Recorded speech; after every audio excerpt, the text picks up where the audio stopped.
वालेकुम जी, welcome to our YouTube channel Pini talkies. आपका दोस्त उमैद आपके साथ। जी हाँ दोस्तों, पाकिस्तान क्रिकेट के लिए आज इंतहाई अहम दिन है। जी हाँ, आपको बताता चलूं कि पाकिस्तान क्रिकेट बोर्ड के चेयरमैन मोहसिन नकवी साहब ने आज एशियन क्रिकेट काउंसिल के प्रेसिडेंट का ओहदा जो है वो संभाल लिया है। जी हाँ, आपको बताते चले 2 साल दौर के अंदर मोहसिन नकवी साहब को क्या क्या चैलेंजेस पेश आएंगे। जी हाँ, मोहसिन नकवी साहब के दौर के अंदर दो इंतहाई अहम एशिया कप जो है वो होने जा रहे हैं। जी हाँ, उसके लिए मोहसिन रजा नकवी साहब क्या हिकमत अमली अपनाएंगे, क्योंकि एक एशिया कप तो इंडिया के अंदर होना है, जिसके बारे में बताया जा रहा है कि शायद वो दुबई के अंदर खेला जाएगा। और अगर इंडिया कहता है कि नहीं भाई ये मेरे मुल्क के अंदर ही होना है, तो मोहसिन रजा नकवी साहब क्या हिकमत अमली अपनाएंगे। और दूसरा एशिया कप जो कि ओडीआई फॉर्मेट के अंदर बांग्लादेश के अंदर होना है, उसके लिए मोहसिन रजा नकवी साहब क्या हिकमत अमली अपनाएंगे, इसके ऊपर बात करेंगे। साथ बात करेंगे कि एशियन क्रिकेट काउंसिल की डेवलपमेंट के लिए मोहसिन रजा नकवी साहब क्या कुछ कर सकते हैं और इसमें से पाकिस्तान क्रिकेट को या पाकिस्तान क्रिकेट बोर्ड को कितना फायदा हो सकता है, क्योंकि आने वाले टाइम के अंदर क्या 2029 के अंदर या 2031 के अंदर मोहसिन रजा नकवी साहब किसी एशिया कप की मेजबानी ले सकते हैं, या फिर निचले लेवल के अंदर अंडर 19 के ऊपर बात करें, इमर्जिंग एशिया कप के ऊपर बात करें क्या, या वुमेन्स की बात करें, क्या मोहसिन रजा नकवी साहब इसके अंदर कोई डेवलपमेंट कर सकते हैं। जी हाँ, इन तमाम चीजों को आपके सामने रखेंगे।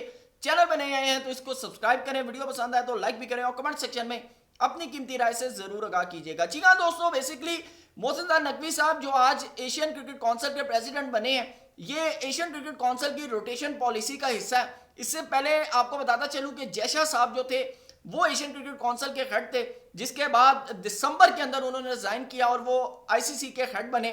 और उसके बाद आपको बताता चलूं अबूरी तौर के ऊपर जो है शामी सिल्वा साहब जो कि श्रीलंकन क्रिकेट बोर्ड के हेड थे, उन्होंने ये ओहदा संभाला था। और लिहाजा आज उन्होंने ये जो ओहदा का बाकायदा तौर के ऊपर मोहसिन रजा नकवी साहब को हैंड ओवर कर दिया गया और आज से 2 साल तक की मुद्दत के लिए मोहसिन नकवी साहब जो हैं वो एशियन क्रिकेट काउंसिल के हेड हैं। बेसिकली 1998 के अंदर इंडिया और पाकिस्तान दोनों ममालिक ने मिलकर ये एशियन क्रिकेट काउंसिल बनाई थी, एशिया के अंदर क्रिकेट की डेवलपमेंट के लिए, क्रिकेट को बेहतर से बेहतर करने के लिए। लेकिन आज अगर हम बात करें एशिया के अंदर जो क्रिकेट की सबसे वर्स्ट सिचुएशन है, वो भी शायद इन दोनों ममालिक की वजह से है, क्योंकि इंडिया पाकिस्तान के साथ क्रिकेट नहीं खेलता और अब पाकिस्तान कहता है कि भाई मैंने इंडिया जाकर नहीं खेलनी। ये एक सबसे बड़ा फैक्टर है, क्योंकि जब दो बड़े ममालिक ही आपस में क्रिकेट नहीं खेलेंगे या दो बड़े ममालिक ही आपस में ट्राई नेशन या बायलैटरल सीरीज नहीं खेलेंगे, टेस्ट क्रिकेट नहीं खेलेंगे, तो फिर उस सब कॉन्टिनेंट के अंदर अगर आप ये सोचते हैं कि क्रिकेट अपग्रेड होगी या क्रिकेट में बेहतरी आएगी,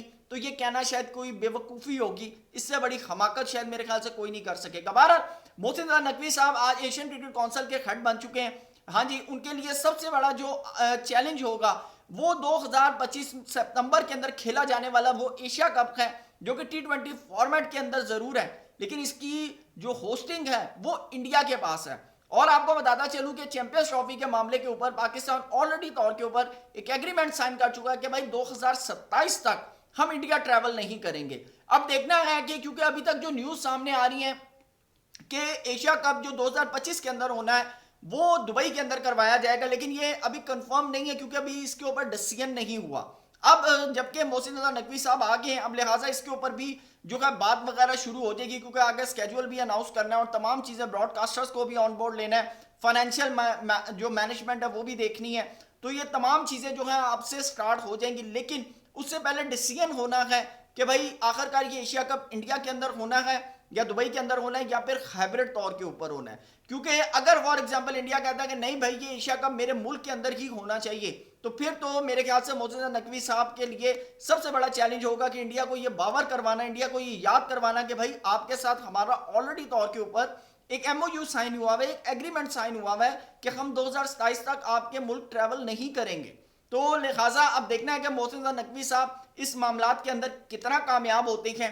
ये तो आने वाले दिनों के अंदर जो चीजें हैं वो क्लियर होंगी। दूसरा, मोहसिन रजा नकवी साहब के पास जो सबसे बड़ा है चैलेंज है वो है 2027 के अंदर जो कि एशिया कप है। जी हाँ, आपको बता जो बांग्लादेश के अंदर ओडीआई फॉर्मेट के अंदर है, उसको किस तरह मोहसिन रजा नकवी साहब देखते हैं। और सबसे बड़ी अहम चीज कि being Asian Cricket Council head या being Asian Cricket Council president, Mohsin Raza Naqvi साहब पाकिस्तान क्रिकेट के लिए क्या कुछ वहां से ले सकते हैं। जी हाँ, आपको बताता चलूं मोहसिन रजा नकवी साहब अगर बड़े लेवल पर नहीं तो अंडर 19 लेवल के ऊपर, इमर्जिंग लेवल के ऊपर या वुमेन लेवल के ऊपर जो इवेंट्स हैं वो जो है वो कैचअप कर सकते हैं। जैसे कि आपको बताता चलूं कि कतर के अंदर या ओमान के अंदर अगर कोई इवेंट होता है इमर्जिंग एशिया कप का, तो वो मोहसिन नकवी साहब ये बात कर सकते हैं कि भाई आप इसको पाकिस्तान के अंदर जो है वो करवा कर देखें और पाकिस्तान की होस्टिंग जो है वो ले सकते हैं। या फिर मोहसिन नकवी साहब 2029 या 2031 के लिए जो है एशिया कप की मेजबानी ले सकते हैं। आपको बताता चलूं